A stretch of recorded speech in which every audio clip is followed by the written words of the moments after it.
Hey y'all, Jill and Nathan here, and welcome back to Whispering Willow Farm. This is an exciting video. It is. We have actually, I don't know that we've ever done a video like this before. So used to, we would do monthly lives, and they were a lot of fun, but they're really hard to orchestrate. And so I thought, why not ask you guys on Instagram, YouTube, poll you guys, what do you want to know from us? And we'll just sit down and do an in-depth Q&A video answering all of your burning questions. So it's going to be a long video. We got lots of questions. We're going to try to condense it down. Nathan polled you guys on YouTube. I polled you guys on Instagram. So you're going to see me on my phone. We're going to go back and forth and read these and answer them. But yeah, I just thought, I don't know, I thought it'd be a cool Lots video. of business questions, lots of intimate questions, lots of personal questions. So we're laying it all out there. We're laying it all out there. Hopefully I'm not huffing and puffing too bad. Just take your time and breathe. Okay, so let's just, you want to kind of tag team them? Because you were looking more on YouTube. I obviously had the people coming in on Instagram. So let's just tag team asking some of these. I'll start with one of the first ones from Norma Dean. She asked when I am due. I'm due next week. Yeah, any day. He's going to come when he is ready to come. I know. I don't tell people my due dates. Our family doesn't even know our due dates. I'm like, sometime in July. He'll come when he comes. We'll let you know. Yeah. And that's not on purpose. We just... No, it's just I don't want the expectation of due date coming around and then there's, you know, all these questions and it's just he'll come when he's ready to come. That's something I've never really stressed about. Like, so yeah. Technically next week, but when? Who knows? All right. I've got a good question here from Whitney Hoffman on YouTube. Hello, can you please explain the reason for deadheading and how you're supposed to do it? Thank you. Yeah, so there's a few different ways to do it depending on the variety that you're growing. One, if you do not deadhead with all varieties, so let's say we're talking about a zinnia, we're talking about basil, we're talking about dahlia, celosia. If you do not cut them or deadhead them, they're going to keep growing and their purpose is to produce seed. So if you do not keep harvesting and keep triggering that plant to regrow blooms, it is just, its job is to go to seed, which obviously if you're a cut flower grower, you don't want that. And so for us, if we don't have a market or even if we're just like busy or whatever, we're still going to go out, we're going to deadhead all of our plants because instead of it continuing to grow vertically, vertically maybe. So we're going to go out, we're going to deadhead every week because if we don't, our plants are going to grow virtually with the intent to go to seed. Did I say it again?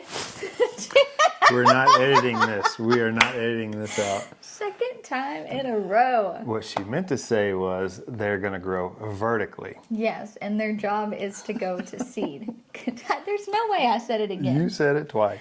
Oh my gosh. So when you deadhead them and you cut them, it encourages them to branch and put on new growth, which is what you want because you want that flower, that herb, to produce as much as possible. Now, there are some varieties that don't do well with this deadheading approach. However, when it comes to flowers, we're not growing any that do not prefer to be deadheaded because it's just going to keep encouraging.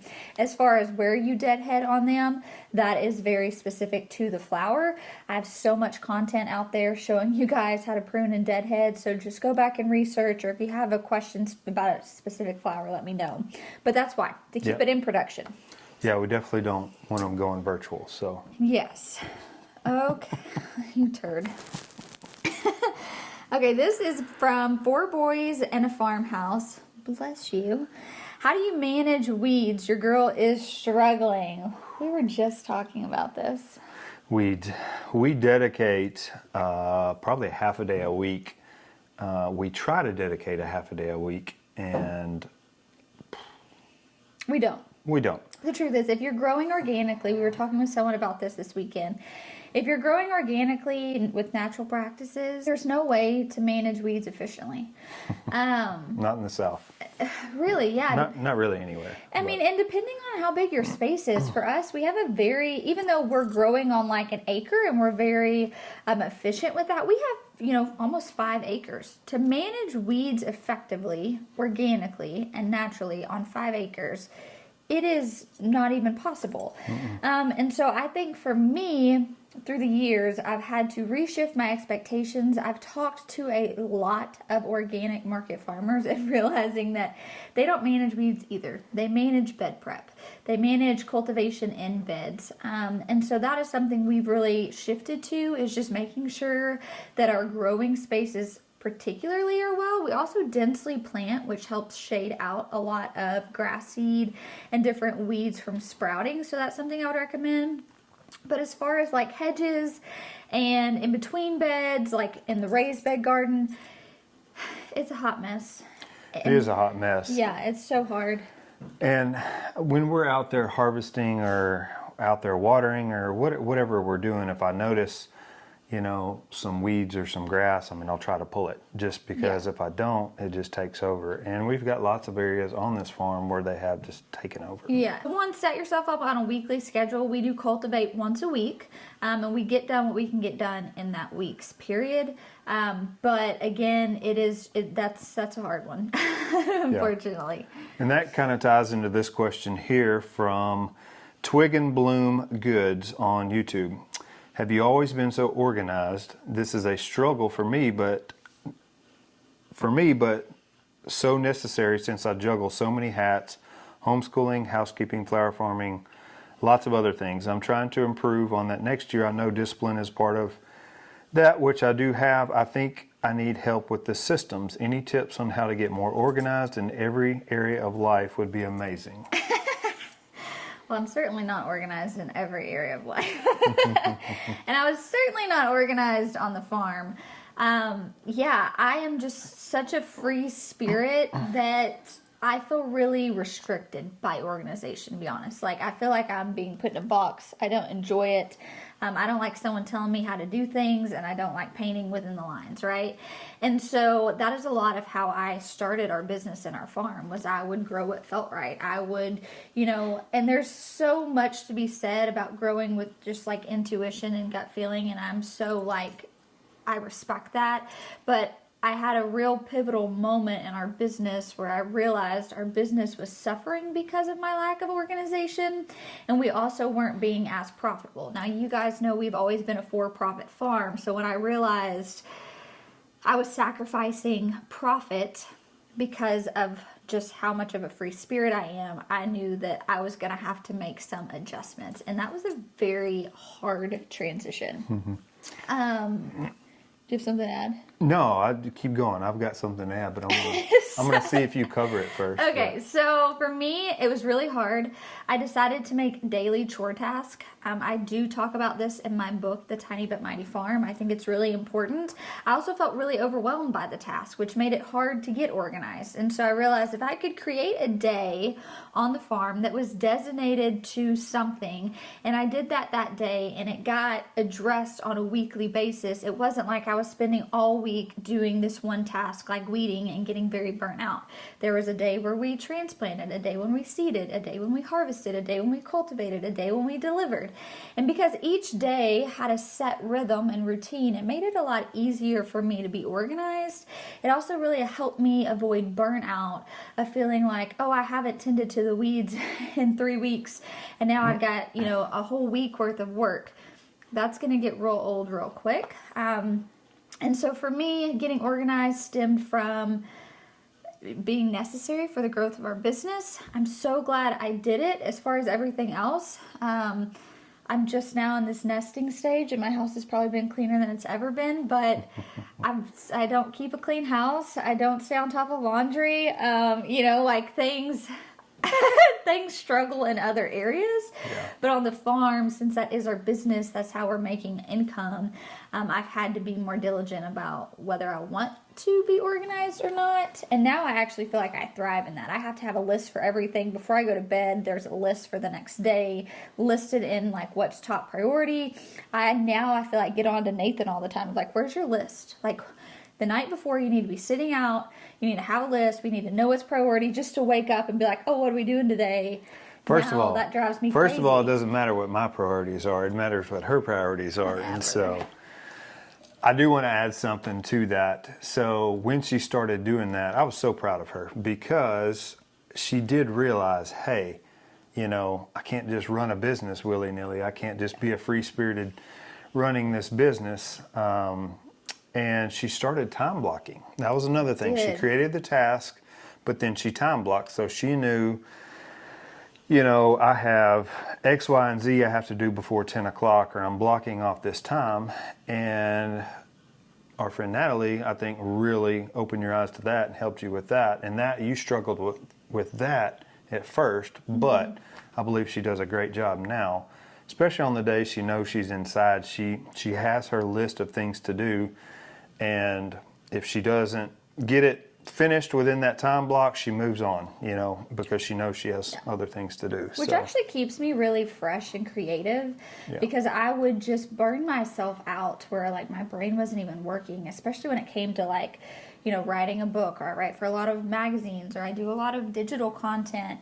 And I would just like go at this for hours on end, and my brain would be fried, and I would lose creativity, and I'd start questioning myself, and I just realized like I wasn't really working. And there are so many studies that prove you have 4 good hours worth of work in you in a day. You should not be working more than 4 hours, because anything you do is not going to be as productive as it could have been had you just dedicated 4 set hours.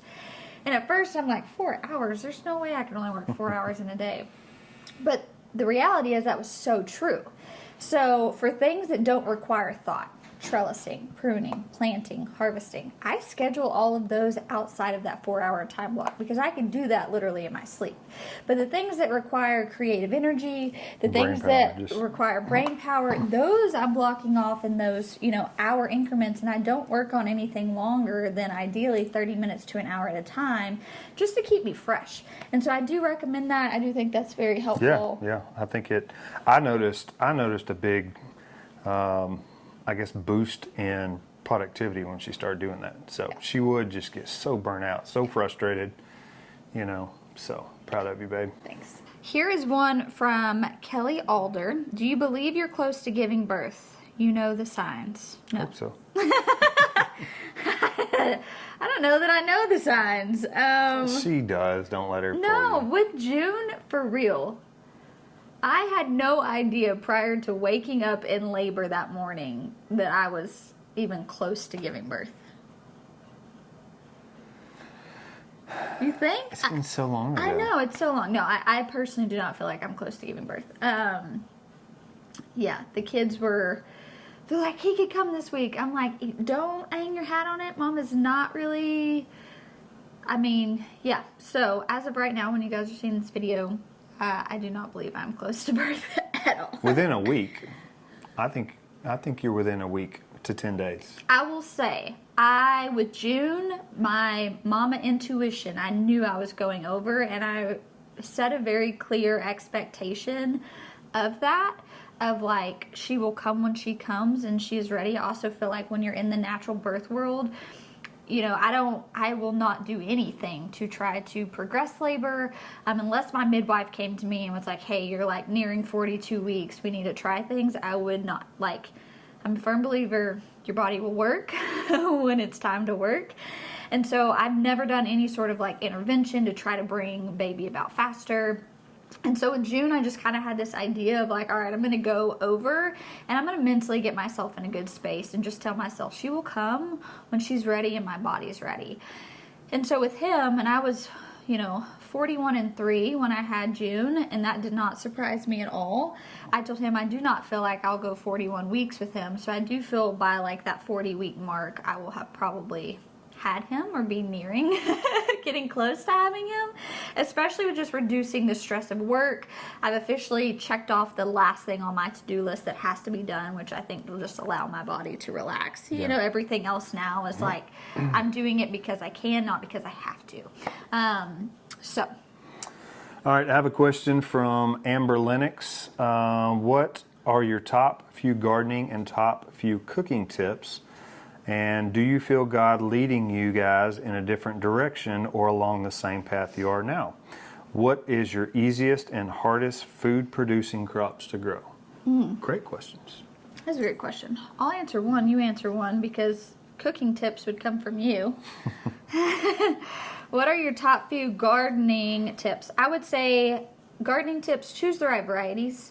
That's my number one tip to people. If you want to grow more food, you want to lessen your load as the gardener, choose varieties that work for you. You should not be working for your garden. And that is very controversial. I love being out in my garden. But when my garden becomes work and it doesn't start working for me, I start to experience a lot of burnout.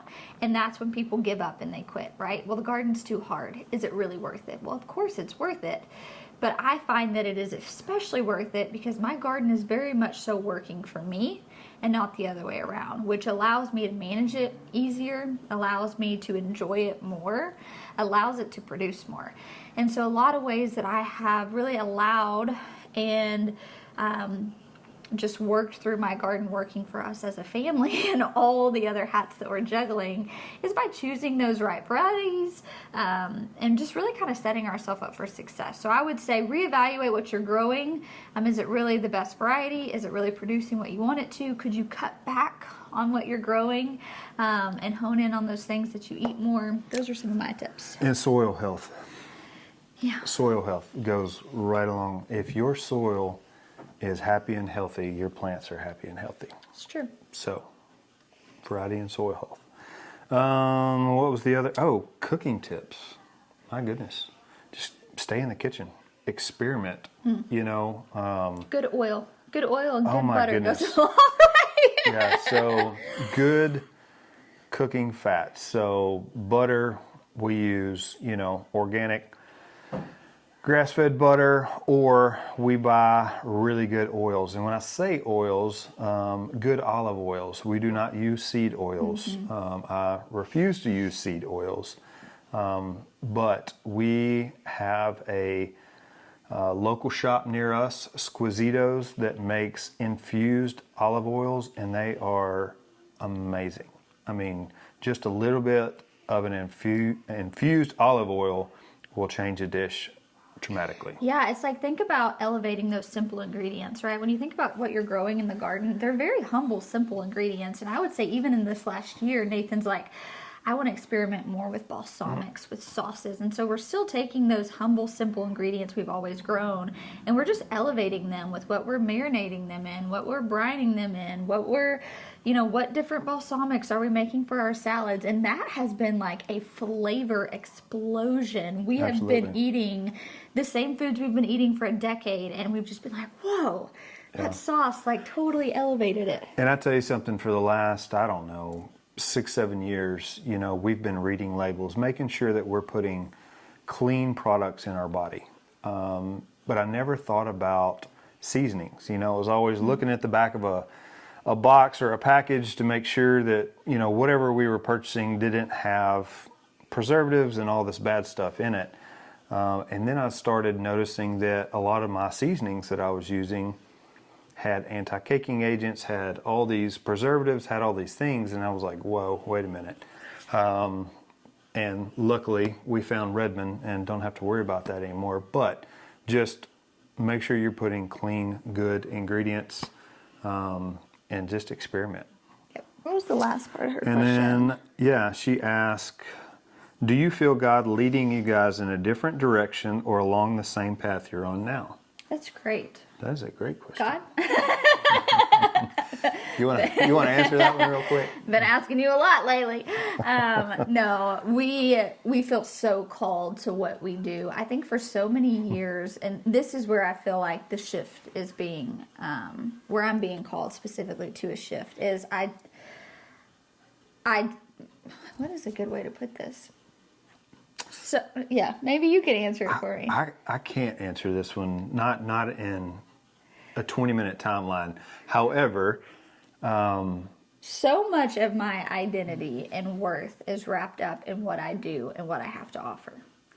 And that's a lot of disentangling. That's a lot of just time with God. That's just truthfully like a lot of counseling, right? And so I feel like a lot of the things we've done has subconsciously been because that's how I find that I'm valuable. You know what I mean? It's like I can grow these businesses, I can grow these food, I can grow these flowers, and that's just being like super, super raw with you guys. And I feel like God is showing me very gracefully that like being a wife and a mother, like I'm worthy enough for the greatest thing He's called me to. And so in the sense of, do I feel like God's leading me in a different direction? No. I still want to be a steward of the earth. I still want to steward my family. I still want to grow a community. I still want to have a successful business. But I think God's showing me the intention behind it. And so the intention behind it is so different, which alleviates a lot of pressure off of what we do. And so I do think our business will shift in a lot of ways of not feeling the need to constantly do and teach. Right? And it's like create these things, but also find contentment that like what we're doing is enough. And so, yeah, in a way, I feel like that's what God is really teaching me in this season is like what I've called you to, I've equipped you to do, and it's enough. And that's a very freeing thing of like not feeling the need to just constantly keep creating, because we've worked really hard to create what we have, and I would love to expand those areas, which is what I think we're going to focus on more, is expanding those things we've already created to different avenues and allowing us to be more intentional in the things that we're doing instead of just constantly chasing after that next thing. It's great. Is that well said? That's well said. Okay, cool. Yeah. We've been chewing on this for a few months. So, great question. Mm-hmm. So along that, Barbara Mason asked, any update on the vitamin business? So I don't know if you guys remember, it was probably a year ago. Mm-hmm. After I had a crazy emergency surgery, dealt with a lot of health issues, relatively very healthy person. It was just such an eye-opening experience. And through being very vulnerable with that experience online, I realized that there are a lot of unsupported women, and it was heartbreaking. You know, I think back to women in my family, and when I would talk to women and friends and family, they had no advice except, this is what it is, hate it, welcome to it, you know? And I just remember thinking, like, this cannot be how it is supposed to be. And so Nathan and I spent months, and I'm like, there has to be solutions. There has to be healthy, organic, alternative solutions. And so we decided we were going to launch an herbal supplement business. And like you guys, we were so on fire for this project. And like steamrolling. I mean, just steamrolling ahead. We had a name. We had to hire a lawyer. Like, this took up so much of our time and our energy. And I found out I was pregnant, and it just knocked me on my butt. I was in the bed for 12 weeks, did not feel great. Any extra funds we had that we were allocating to the herbal supplement business, we now had to pay midwives, and we had to buy car seats. And, you know, we had to like reshift our income, and where we could reinvest money in. And at that point, it was like, whoa, any extra money we have like needs to go to providing for this child. And so we decided we were going to halt. And it has been, we've halted for months now. Yeah. And it was probably a couple weeks ago, I said to Nathan, I was like, I'm really feeling the stirring that like, this is not something we can afford to halt on. Like we have got to figure out how to move forward. And with that, when we got quotes from manufacturers, they were outrageous because I wanted to do tinctures. I wanted them in glass bottles. I wanted them in compostable packaging. If you've ever bought a tincture supplement, you know they've got a plastic seal. I didn't want that. It had to be certified organic, which means it goes from one line of conveyor belt to like another line, which doubles your cost every time you move from line to line. Well, it's because they have to completely stop production of what they're doing, you know, kill all the bacteria, spray, clean, kill all the bacteria, and then run our product. And so all these costs just kept adding up. And so we got our first quote from like 5 different manufacturers, and we were like, oh, to get a sample, you guys, just for us to sample our own product was like thousands upon thousands of dollars. And I was unwilling to waver at that point, right? Like there's this, no, it has to be done this way. And so I felt like, you know, how do we get this out there and really improve on it? And so now we've kind of went back to the drawing board in a lot of ways. And it's like, all right, there, instead of coming out with a tincture, we could come out with a capsule that would be a lot more affordable. We could, you know, not have compostable packaging, and we could just launch it and with, you know, do a rebranding. And so I have had to really reshift my expectations on what I think it has to look like and ask myself, what was the goal behind the business? And the goal was to help women, help me specifically in these things. And so we are now working with an herbalist, the same herbalist. She's reformulating for capsules. Hopefully we'll have that in the next 2 weeks. And Nathan will go back to the manufacturer, get another quote, and we can see where we are with it. So yeah, and there's some other things that played, you know, factors. You know, majority of people would rather swallow a capsule than take a tincture that didn't taste very well. And then you have tinctures. A lot of them are made with pure grain alcohol. Some of them are made with glycerin. Some people won't take, you know, a tincture that's, you know, infused in alcohol. And so there's just so many different factors. And the simple fact that most people would rather swallow a pill or a capsule than take a tincture led us to believe, well, then, you know, this would appeal to more people. Yeah. And we sought a lot of mentorship, and all of the mentors we sought told me I needed to realign my expectations. That every, you know, if I went into Whole Foods and looked on the shelf, the product I saw before me was not the product they originally started with. They started somewhere, they rebranded, they got investors. And those are also things we've just never done before. We've worked really hard. We've reinvested in our businesses when we've had extra funds to do so. And so that's just been a totally different learning curve for Nathan and I as far as building a business like that. That's not... it's totally different. That would be the goal. It would be, you know, to be on Amazon and Whole Foods, health food stores. So not at all like how we're used to conducting business, which is just a lot of learning curves. But I feel really excited. I feel really good that this is the direction we're supposed to go in. And we found a lot of peace about it, which is exciting. Okay, what is it? You got it? All right, so where'd it go?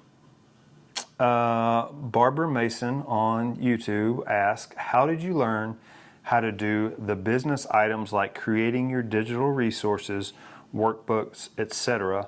Are there resources or classes you took? Yeah, a lot of it was self-taught, along with, for the digital resources, my friend Natalie over at Hey It's a Good Life was always kind of one step ahead of me, right? So Nathan and I, we always did physical products, whether we were selling food. We built up our online store, the Whispering Willow shop. And my friend Natalie, we've been friends for years, and she was always never had the resources to be able to do physical products. And so she took her knowledge and started making digital products. And so, I mean, for years, you guys, she's like, you really need to just take your knowledge and turn it into a digital resource. And I'm one of those like kind of old-fashioned people. I like a book in my hand, you know what I mean? I'm going to buy a book over a digital product. And so I kind of just ignored her. And she is, if she's anything, she's very persistent. And she was just like, I really feel like you are doing a disservice to your family and your business by not looking into this. And so I remember talking to Nathan about it. And not only did she give that advice, but she was like, as I'm figuring this out, like, we can link arms and we can figure this out together. And I will say it took me much longer to figure that out than it did Natalie. And so I did. I bought her ebooks on how to launch a digital product. I used that guide for the first several digital resources that I launched. Now I feel like there's so much value in having both physical and digital products. We do both. It's way more passive to do a digital product because you are taking your knowledge and you are, you've always got that resource available. And so it seems more appealing to me now, although we will always do physical products because that just aligns with our business. So much of our business was built on supporting other businesses that we will never not do that, even if it's not a passive aspect of our company. But yeah, so Natalie at Hates a Good Life, she has a lot of resources. That is who I learned from. And then Jenna Kutcher was a great one. Like, I took her courses on launching on Pinterest, which is something we're working on in 2025. Again, just automating things that we already have so that we can work less and enjoy family more. But then everything else, self-taught. You can ask Nathan. I told him, I was like, I need a year. I need you to give me a year to just really experiment and figure out, because I don't have anyone in my family that like owns their own businesses, or really any friends that I could, ask that type of business advice to. Not in the same niche. I mean, we have lots of friends that are entrepreneurs, but not in the digital resource. Or even just like talking about sourdough or farming. It's like they'd give me advice and it wasn't relevant to, like, it was great advice. It just wasn't relevant to my audience. And so I would say I spent the last year figuring out every digital product I'd want, taking so many different courses. I'm learning how to optimize our YouTube. I took a course from Lisa Bass, Farmhouse on Boone, on SEO searches and how that's important for YouTube. I took Natalie's digital, I think it's like 21 days to passive paydays, and I used that reference to launch my first digital resource. And Jenna Kutcher, I took her Pinterest lab, which we're still working through to figure out how to take resources we've already created and post on Pinterest. And so, there's a lot of different resources out there. I say figure out what works best in the niche that you're in. I just dedicated a year and I spent every waking minute I could educating myself, taking courses, learning, and I'm so glad I did. And I'll say this, because this is probably, as far as top 10 questions we get all the time, this is one of them, and the response is always invest in your knowledge. If you're not willing to spend $50 on an ebook or a mini course or something like that to learn, to essentially boost you ahead, to even if you get one little nugget. She's taken so many courses, some of them extremely expensive, but she's going to get one little nugget from that and be able to apply it to our business for us to make money, and so don't be afraid, even if you're telling yourself, hey, gosh, I don't have $50 to invest in this. I'd question, I didn't have $50 not to invest. That's in. right. That is how I've always looked at it. You know what I mean? And that's kind of how you have to look at it. Something I learned is that every great entrepreneur, business owner, one had to make sacrifices, but more importantly, they had to take risk. What are you willing to take risk on? And for me, I'm going to take a risk on my knowledge, on my education all day long, because that is something that I can easily multiply. I can take my knowledge that I learned, and because we've created a business with different pillars, which was very intentional, I can take that one that one piece of information, and then I can capitalize that for all of our different pillars, which falls into small scale farming, flower farming, sourdough baking, intentional living, right? So I could take that one investment and then stream it across our pillars that reach all of our audiences. And so you really have to kind of look at it that way, I feel like. Just invest. Yeah, moving on, I do want to add, I remember 5 years ago us being financially not in a position that we could afford a $50 course. And I remember having the conversation of, well, that's just us eating out one less time a month. Because anytime we take our family out to eat, it was $50 after tip. And so, that's eating out one less time a month. Yeah. And that's the way we looked at it. That's good. Prairie Rose Farmstead, do you hire gardening, online business, house cleaning help, or how do you do it all? That's actually a great question. Behind every influencer, it's like, how many employees do you really have? That's something I'm curious about all the time. I often wonder, like, how many people do you have? We only have one, and he's not an employee. He's a team member. And he has been with us for 3 years.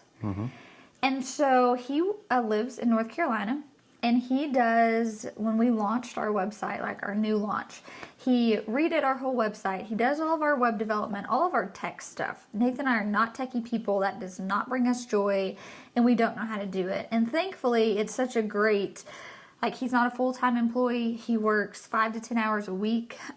There are seasons where we're like, hey, we're going to go hard. We've like allocated this extra funds. We're going to like work on these big projects. And then there's times when we have to be like, hey, we're like, work's going to slow down, you know? And so that has been what has worked best for us. We haven't ever been in a place to have a full-time employee. I do have an intern this year on the farm, which has been great. And so she'll come out about, now this is summertime, about 1 day a week. And she'll be with us year round, which is helpful just to have help harvesting. She is amazing. She is. It's so great. So this will be the first season. She started in the spring, and this is the first season we've ever had an intern. As far as any other sort of employee, we contract things out. So we've had some contract labor. Our friend Caleb, who's also a local flower farmer, he comes over, helps me with projects. There for a while, my friend Jeremy was coming over and mowing and weed eating, which helped. He did that for a couple months in the spring. Yeah. You know, there are some local nonprofit that rehabilitate ex-convicts, and they will bring people out. We've done that several times for big projects. They'll bring a lot of manpower out, get a lot of work done in a short amount of time. But other than that, it's just you and I, babe. it is, yeah. And I haven't collected a paycheck since I came home. Me neither. So I don't feel sorry for you because I haven't either. We did talk to our accountant a couple weeks ago, and she's like, at some point we should probably think about paying you guys. Yeah. It's like, that would be nice. I know, the girls are asking for allowance. I'm like, I haven't gotten an allowance in a year. Yeah. Year and a half. Yeah, so we don't. Again, that's one of those things. We started our business being very dead set on having a debt-free business. And so I would work really hard and launch a project, launch a course, launch something. We would take that money and immediately reinvest it. We would build new garden beds. We'd buy new tools. We'd put up, a tunnel, something along that lines. And we are realizing now that we pride ourselves in that. That feels really good, but it is really hard to do that and then manage and maintain with just the two of us. And that's also where we're Without at. any equipment. Without any equipment. We don't have the right equipment. Everything we do is hand labored, which is just really hard. And so, I think we're at a point where are looking at debt a little bit differently, even though we still haven't gone into debt of man, it probably would have been a lot easier on us to have done something like that. Yeah, we know. I mean, we're so thankful we have neighbors that have equipment that let us borrow. Thank you, Doug and Sherry. But we're probably going to have to invest in a tractor. Plus, we'll be able to write that off. I mean, there's lots of different things we're looking at right now. I'm going to ask this question for you. Ellie asked, or Elle, how big are your new flower beds? You seem to be able to squeeze so much in there. So I think she's talking about where the grids are for the sunflowers. Yeah, so I essentially built a grid that has 4 different growing spaces, and those were supposed to be just sunflowers. And so we would start sunflowers in one area and just continually move throughout the 4 different grids and have sunflowers at different stages. And the thought process behind that was we were going to bring people out to the farm, photographers, allow people to take pictures, lots of different things. We had to shift and grow other things in there, but those spaces are, I would say, 20 by 20. So there's 4 20 by 20 spaces, which is really not that big, but you can grow a lot in there, especially when you're packing in. We densely plant. Most of those are on a 9 by 9 inch spacing. Yeah.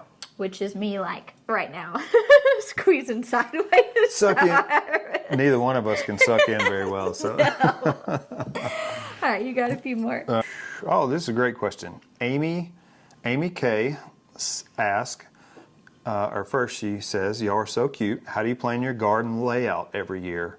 What deciding factors play into your decisions? It's a good question.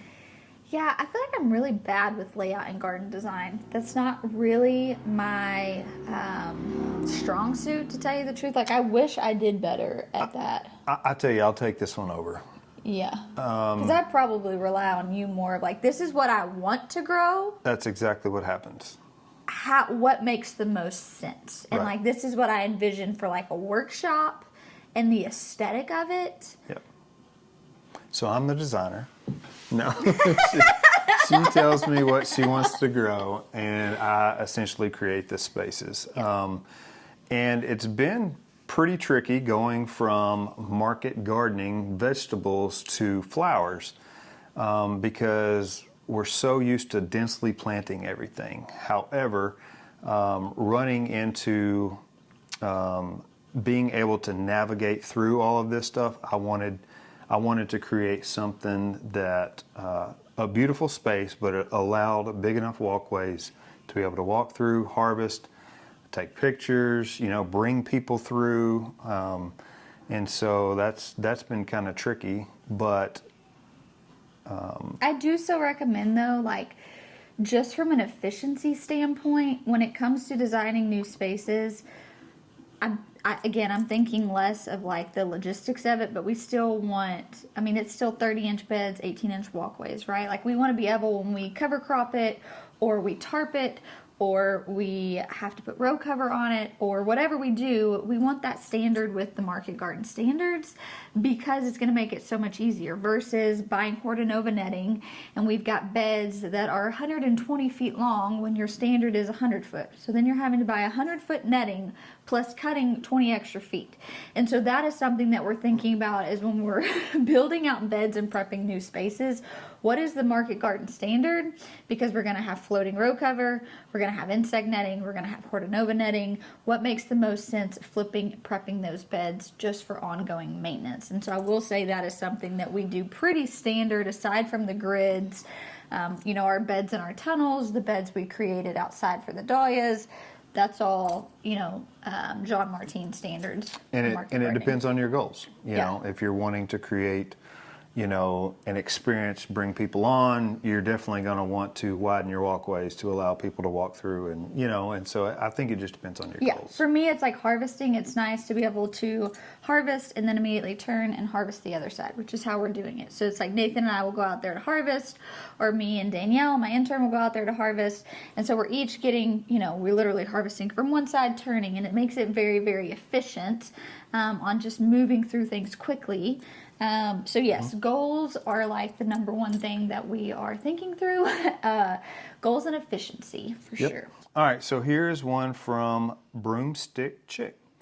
What actually pushed you to take your first steps to try the homesteading lifestyle? I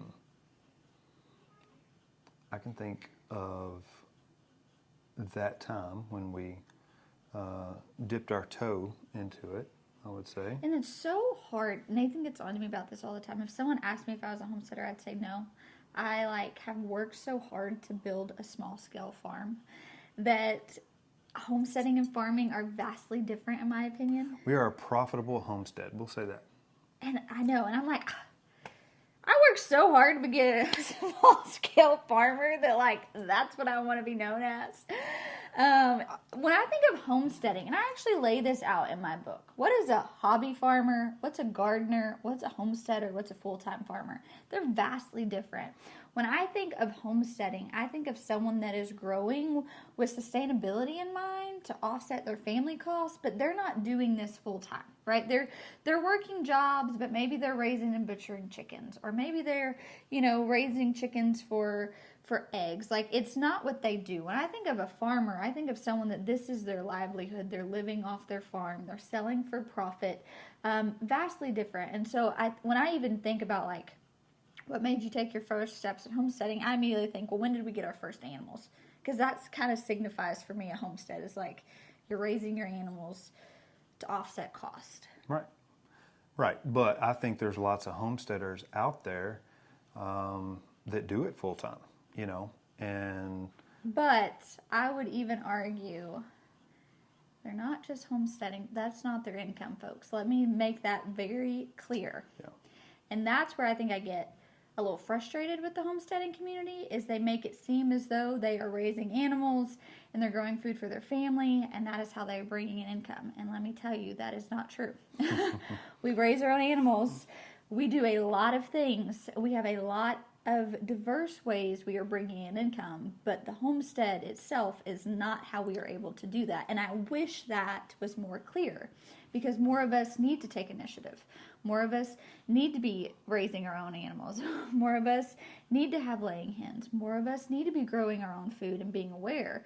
But it's like, if you think you can quit your job and do that, that is a very hard thing to do, and we don't do it. You will be slapped with reality very quickly. And that's why I talk so much about profitable farming and like running a profitable business, because this idea of this romantic idea of milking your cow and that paying your mortgage, it's not. I mean, it's not. So we've taken our knowledge in these areas of growing food, growing flowers, sourdough baking, and we have turned those into income generating areas of our farm, because that's what actually pays our mortgage. Yeah. And so that's just something that, like, kind of off topic, something I would love to talk more about, because I feel like homesteading kind of became this romantic notion that anyone can do it, quit your jobs. And while I'm so for people like spending more time with their family and living a more sustainable lifestyle, I don't think that's a practical way to make an income. And I do think your family will suffer if you just like throw all cards in on that. It's like, no, what's actually bringing in the income? Yeah, that's a hot topic. More people need to be talking about it. Okay, so actually, when did we take the step? Sorry, got off topic there. It's all good. I'd say we took the step 9-10 years ago. When we first got married, we moved right outside of Conway and had an acre of land, and I built Jill her first, well, not her first garden, but our first garden. We also got chickens and made all my own makeup, made all my own plastic wrap. We cloth diapered. I mean, like, crunchy. A lot of that stemmed from conversations while we were dating, and then when we got married, we knew that we wanted to start a family. I had a daughter already from previous marriage, but we knew we wanted to start a family, and we knew that we wanted to only put good, clean food and good, clean things in our kids. Yeah, and the truth is, we were so broke that we had to grow it ourselves or make it ourselves, or we couldn't afford it. So broke. And so that was really, it's like we started homesteading, if you will, out of necessity of like, I want this lifestyle and we can't afford it, so we're going to have to grow it and make it ourselves, which is exactly what we did. I remember we'd go to the peach orchard at the end of the season, and they would tell us we could get boxes of all the peaches that had fallen and that were like no good to sell. And in return, I'd make jelly and Nathan would make wine, and we'd bring them some of that at the end of the season. We would get boxes and boxes of peaches for free, and we'd make all of our jams and jellies for the year. Nathan would make peach wine for the year. That's what we gave for Christmas gifts to friends and family. But it was like going and buying boxes and boxes of these peaches. We couldn't even afford to do that. So we were like, what are you doing with the peaches that are like grade B? And thankfully Nathan knew them. He worked at the farmer's co-op for years, and they're like, yeah, you come do it. Just tell your wife to, drop off some jelly next time you're here. And so we would do stuff like that all the time. Yep. So Casey Langley asks, how do you approach different businesses about selling them your produce and flowers? What time of year do you do this? And what do you do in the instance of crop failure? Yeah. So when we Great question. plan for crop failure, we plan about 10 to 20%, meaning we are growing either an extra 10 or 20% knowing that it's going to fail, or we grow that and we don't sell it. And so if we have that extra, it's for us. We gift a ton. We grow so much, and you guys, like, you're coming to my house, you're leaving with produce, you're leaving with flowers. Everybody walks home with something. Everybody walks home with something, and we've always done that. So we've always overgrown and overproduced. And so, yes, we account for about a 10 to 20% crop loss. Probably closer to 20%. Probably closer to 20%, yeah. As far as when we get customers, that is something that we do the season prior. So we're wanting to sell in the spring. We like to have all of our, typically, this is the first year we've done retail. We've always done wholesale. We like to have all of our wholesalers squared away by the fall and the winter before we start selling in the spring. And so that's always just been priority. Thankfully, we've worked with the same wholesalers for years. And this is actually the first year that we've had to seek out new wholesale partnerships. And we're having to do that right now, which is no one wants to buy from you right now and establish a new relationship because they've already set that. They already know who they're buying from. Mm-hmm. So if you're growing produce or flowers or whatever it is that you have, and you're thinking, oh, well, I'll just get it and then I'll sell it. Unless you're going to a farmer's market, that is not a good approach in my opinion, because they already have set up who they're going to be buying from. So for us, that's always fall and winter before. Setting up all of those accounts, having clear expectations. This will also help you too on knowing what to grow. So we ask, well, what do you think you'll be buying from us? Is it weekly? Is it bi-weekly? Do you have a gauge based off of the previous year's sale on what you would need, so that we can figure out how many wholesalers we need to be partnering with? And then we did a flower subscription, and we just figured out how many can we take on, account for that 20% crop loss, which I'm glad we did, because we did have that 20% crop loss with our spring tulips. And we gauged that. As far as getting customers, Yeah, so I'll take that one over. I don't think I've ever gotten any customer we've ever had.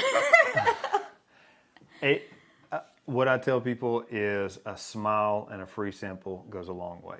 You can make cold calls all day long. When you finally get to speak to the person in charge, more than likely they're busy doing other things and they really don't want to be taking your phone call. And so be mindful. If it's food, definitely don't go into a farm-to-table restaurant during their peak hours. You know, you're not going to get an opportunity to talk to anyone. And so, you know, if it's food, that mid-morning, that mid-afternoon, that's the time you want to go in and see some of these chefs or some of these restaurant owners as far as selling produce. And listen, you know, they can look at pictures all day long, but until they have whatever you're growing in their hand, they can taste it, they can see it. Pictures go a long ways as far as showing your beautiful farm or showing how you're, you know, growing your crops. But that face-to-face interaction goes a long ways. You know, I tell people all the time, I have gotten a majority of our customers, you know, but I've been very comfortable with sales, and I don't have a problem going in and talking to anyone. And here recently, we have been trying to find new wholesalers, and I've been trying to tell her that if she goes in with some flowers and her cute little belly and that beautiful smile, no one is going to turn her down. And so I'm an introvert though, so the idea of just like walking into a place of business, being like, "Hey, do you want to buy from me?" is very, very uncomfortable. Very uncomfortable. I've never worked in sales a day of my life. You know, and I'm very open and honest with you guys, but it's in the comfort. Like, everyone's like, "There's no way you're an introvert." I hang out with you guys every single day in the comfort of my own home with my family. I'm not stretched out of my comfort zone in that. I'm not like going into a place of business and like, you know what I mean? It's just, yes, you guys are seeing what I'm doing and I'm talking to a lot of you guys, but for me, it's just me and my family here, you know? So it's a little different. I will brag though. She is, since we've been going to these festivals and she's been speaking, she has done a lot better. She really has. And now I actually really enjoy it. I really do enjoy stepping out of my comfort zone, as to where before I would just be so sick to my stomach. I would dread it, you guys. Now it's like I thrive. I get this just great rush of energy from it. It's a lot of fun. Yeah, so Blackberry Rock Homestead asked if you would give some advice for, I guess, a new cut flower farm. Start small. I think that's advice I would have given myself had I been willing to take it. Again, it stems back to this idea of feeling like you have to, like, and it's so funny. I mean, if you've read my book or you've been around, I say all the time, like, I preach small, you know, but it's Starting small and staying small. I have an entire chapter in my book about small scale values, on why you should just stick to small scale farming. But it's so hard because you get so excited. And I have found, for me, like, flowers even more so. Like, they're just so beautiful and captivating. And so my biggest piece of advice is, one, figure out who you're selling to, what your market wants. And then don't feel like you have to keep expanding. I know right now, too, you know, like, we do dahlias and we do, like, kind of just your standard market bouquets, but like peonies are huge right now, and everyone's like, are you going to get into peonies? Are you going to do this? You're going to do this? And it's like, as captivating as that might be, as beautiful as those flowers are, as high as a price point, it's like, I can't do that. Like, that requires so much time and energy and space. And it's like, why do we feel like we have to keep doing more, right? Why not just make the machine well oiled? That's right. Hone in and do what you do Yeah, well. and that's even like where we are this year. Is like, man, hindsight 2020, I should have just, especially given the season of life I was in, been like, we're just going to stick with the dahlias this year and we'll reevaluate next year. And instead it was like, no, I mean, did you see Florette came out with her whole line? Like, we're going to buy all of the things. We're going to make all of these market bouquets. And hindsight 2020, I should have taken my own advice and be like, no, we're just going to focus on dahlias. We're going to do spring tulips. I wanted to try the Lysianthus. I did want to try one specialty crop, which thankfully we've like got a florist and we're like able to get those out the door. But yeah, just don't feel like you need to keep expanding, because a lot of time with expansion comes a lot of burnout. And so, you know, just be mindful of that. She says all that after I've got all these scars from her whip this year. I've got all these scars from her stinking whip, and now she says that. And he's like, you tell me this now? All right, moving on. Let's see here. Habitual Hobbies ask, when do you start your fall crops? I live about 3 hours north of you guys. I always have trouble with Brussels sprout, cabbage, broccoli timing. Also, will you be attending the Baker Creek Festival? Will not be attending the Baker Creek Festival. No. As far as starting fall crops, specifically those brassicas, they take a while. So in August, I mean, we're starting them in August. We're also, too, like, being very mindful, because in August you're still dealing with a lot of pests. So we deal with like a lot of bug damage if we start them outside. So what we'll even typically do is, we're starting those brassicas inside.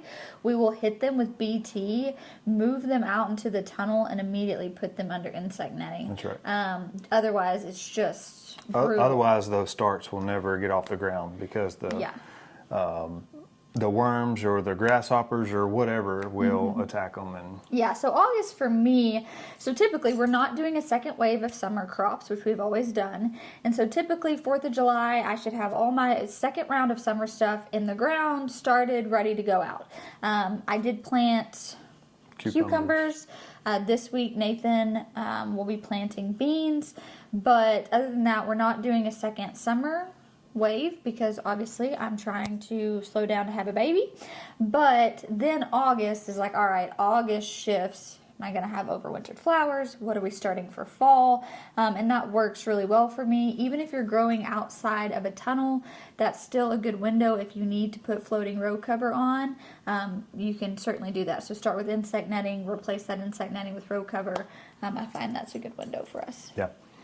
Next is from Funny Bunny 81. How to move from where you are to where you want to be. That depends on your goals, where you want to be. You know, don't know where you are, but creating some sort of action plan or some sort of plan to get you from point A to point B. Tangible steps. Tangible steps, tangible goals, small goals to get to your big goal. Yeah, it also goes back to like at some point, if you want to be successful, you have to take a risk. What are you willing to take a risk on that's going to get you from point A to point B? And unfortunately, sometimes those risks, I can look back and be like, man, that risk, like, that was great. And then there were other times where maybe I wasn't as prayerful about it. I wasn't, I was just like fast reacting. And I can look back and be like, whoa, that risk definitely was not worth it. So they don't always work out. But it's like, what actionable step can I take today that's going to move me further along? For me, and this is where I'm trying to like find that balance.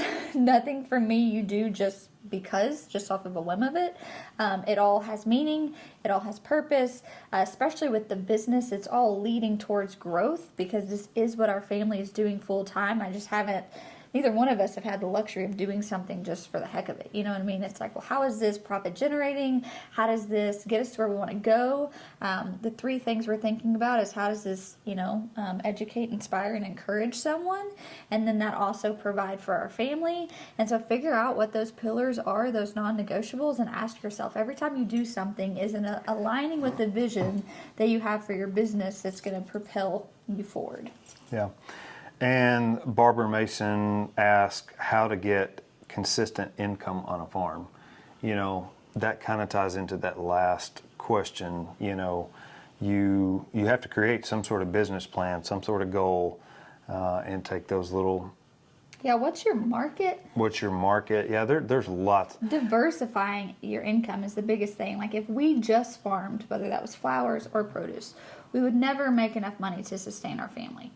Part of that's due to where we are. We don't have big, massive farmers markets. CSAs are not a thing where we are. Like if we tried to just vegetable farm for a living, we would never make it. But we can farm and have some wholesale accounts and really prioritize providing locals. We can then take our knowledge on that and we can teach people. We can create books and courses and resources around that. We can then have physical products that we sell on our store to help make those things more achievable, more manageable for people. And so that's kind of what we figured out is like, how do we take the thing we love and knowing that doing that one thing alone won't allow us to bring in the income we need, but we can take that one thing and we can diversify it into 5 different things that are profit generating. And that's what we've done within each of the pillars that we have within our business model. All right, we're going to answer 2 more questions. Jubilee Homesteading says, how do you manage your farm during your pregnancy? I'm impressed by how you have the energy to do it all with a smile. Thank you. You guys see the smile. I get the frown. I'm joking. I feel like I have been great this pregnancy. She has been great. There were a few moments where I was like a little emotional, but overall I feel like You notice I'm holding both arms so I don't get punched. Yeah. Yeah, for me, I thrive with work. It's what I enjoy doing. And so, and for me, it's like when there's a job to do, you just shut up and do it. You know what I mean? And so you get it done, right? And that's very much just like how I am wired. I'm very goals oriented. I'm very list oriented. And I just honestly, in a lot of ways, I've feel like, oh yeah, okay, this task became harder because I'm pregnant, but I've never been like, oh my gosh, I'm pregnant, I can't do this. That's never been a mentality I had. It's like, okay, these are the tasks I need to do. I'm going to continue to do those tasks until Nathan tells me, no, get off the ladder, you can't do that, and so for me, I think that's just, it's very much so how I am hardwired as a human. And also too, I think back, when I was pregnant with June, I was farming part-time. I was working full-time at a hospital, so I worked 3 12-hour shifts, and thankfully I had the same set schedule. So I worked Monday through Wednesday at the hospital, Thursday, Friday, Saturday I could work on the farm, make deliveries, do all the stuff. And I just remember in that season, gosh, I would have given anything just to be farming full-time. And so I think back to that a lot of like, it's hot. I've been like, oh my gosh, I do not, sometimes when I have that feeling of like, man, I don't really want to do this task, I think back about how privileged and how hard Nathan and I have worked for me to be able to do this task. We prayed about this. Yeah, it's like we prayed about this. God answered. our prayer. He heard our heart's desires. And I think a lot of times it's just perspective. Like anything you want to do, it's hard, you know, but it's like oftentimes I feel like people gripe about the thing that they ask for most. And I feel like we've just been so humbled of like, what a privilege. What a privilege that Nathan's home with me. What a privilege that we get to raise our kids together, that we get to grow food and flowers. And while, yes, we do have tasks that need to be done, he jokes, but there is no whip, right? It's like if I wake up one day and it's like, man, I'm kind of tired. Nathan's like, well, just put that off until tomorrow. And there is that option and that freedom that we get to do that. Which is something we don't take lightly. And so, yeah, Absolutely. For me, I think it was just always keeping that perspective. Oh, here was one from Jor+4. Yeah. How do you balance homeschooling and homesteading, and do you plan to keep homeschooling in the future? We do not actually homeschool. So our oldest goes to school, public school, and she's always gone to public school. Charlie, we homeschooled during COVID. Middle daughter. Middle daughter. And that was Challenging. And then June, bless June, she just has the school of hard knocks with mom and dad. But since then, we have found a great nature school. It is about, it takes us an hour to get the kids to and from school. But Charlie loves it. It aligns with our values. I'm able to teach. So I teach gardening there once a week to the older kids. It's the closest thing to homeschooling, but there are facilitators, you know, they have garden beds, they have animals. It's just very holistic, and aligns so well with our lifestyle. And so June will actually be starting kindergarten there this year. And that is one of those things that, you know, when I was trying to farm and homeschool Charlie, I couldn't. Something was suffering. And unfortunately, her education was suffering, because I didn't find joy in that. Like, homeschooling is such a full-time thing. And I think I felt like I had to do it because that was the only option we had. It wasn't something that I felt a desire or called to do. And so when I really just had those conversations with Nathan, he's like, well, then we're not going to do it. Like, you're not going to thrive. She's not going to thrive. We'll just find a better alternative, which thankfully we were able to do. But one, it's like the benefit of homeschooling and even, you know, their holistic nature school is that you don't have the rigid requirements of a public school. So it's like if something doesn't get done that day and maybe you just need to harvest tomatoes so that you can provide food for your family, maybe the math waits until tomorrow and you harvest tomatoes so that you can have food for your family, right? Like, there's so much flexibility. And that right there is just as valuable as, you know, you're teaching them life. And so I would say, even though I don't have a lot of experience in that, if I were to homeschool my kids, it would look a lot less like rigid curriculum and a lot more like life. Yeah. This is how we're baking. This is how we're growing food, and really just tie in education in that, which I feel like we do a good job with that now as well. Yep. Props to all you homeschool moms and dads, though. Seriously. I mean, we have lots of friends that do it, and man, props to you guys. We are always just like, those are, I know some of you guys might look and be like, I have no idea how you do what you do. Anyone who tells me they homeschool their children, I immediately like, I have no idea how you do it, but I'm so glad you do because I think it's a great alternative.